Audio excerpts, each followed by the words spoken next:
Ano daw sabi ni Auntie Claire sa legacy ni Da Junior?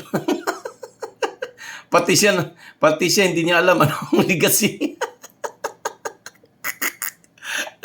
Ay, grabe ka, Auntie Claire.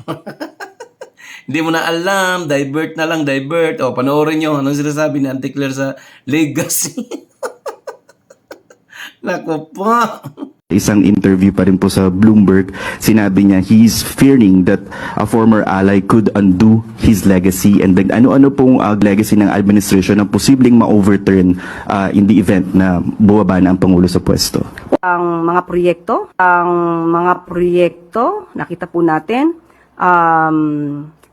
katulad po ngayon, ang mabilis na pagkilos ng Pangulo sa panahon ng nangyayaring krisis dito sa Middle East.